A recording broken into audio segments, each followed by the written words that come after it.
Et si les mythes? Cette fois, ils vont devoir sauter, non?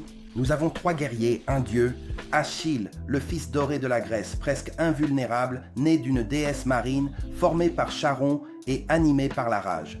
Sa lance, forgée par les dieux, sa légende éternelle. Même nom, le champion éthiopien, fils d'Éos, l'aurore. Il se mouvait avec une précision divine, portait une armure forgée par Héphaïstos lui-même, un guerrier dont on disait qu'il rivalisait avec Achille coup pour coup. Et Maeve, moderne, brutale, implacable, une force surhumaine élevée dans un monde de corruption, avec des poings capables de briser le béton et une volonté forgée dans le feu.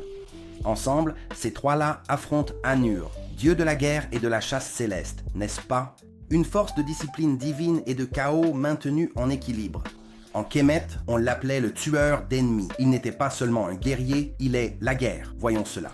Achille apporte une agressivité brute et une quasi-invulnérabilité, mais il reste immortel. Sa faiblesse est une légende. Sa rage est son carburant, mais la rage finit par s'épuiser.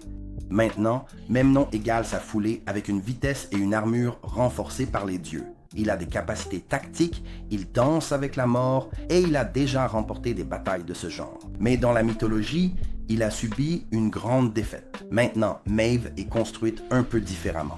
Un concentré de génétique moderne, de traumatisme et d'impitoyabilité tactique. Mais même si elle peut encaisser des balles et briser l'acier, elle n'a jamais affronté une aura divine, une arme qui tranche à la fois l'âme et la chair. Maintenant, Anur les surpasse tous en concept. Il ne vieillit pas, il ne faiblit pas, il chasse dans les cieux tel un lion dans les nuages. Son arme est une extension de la loi cosmique. Sa présence déforme le champ de bataille. Son bouclier ne fait pas que transpercer, il punit, chaque coup étant un verdict venu du ciel. Alors qu'ils avancent, Achille se déplace avec la force du chaos, de la vengeance personnelle et de la fureur héroïque. Memnon incarne l'ordre, la discipline, la loyauté, le noble duel.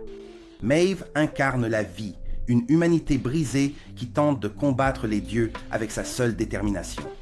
Mais Anur est l'ordre et la mort entremêlés. Il est la tempête de la discipline, le bourreau de la rébellion. Et lorsque le combat éclate, Achille frappe vite, plus vite qu'on ne pourrait l'imaginer.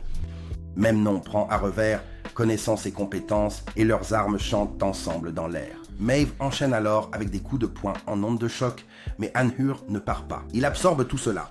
Il coule comme le ciel et frappe comme une ligne d'horizon qui se fend. Sa lance devient légère. Ses yeux deviennent la loi. Maeve s'avance la première. Sa force n'est tout simplement pas suffisante. Memnon se bat vaillamment, mais comme le lever du soleil avant la guerre, il a déjà été abattu et il le sera encore. Achille reste ensanglanté, brûlé, défiant.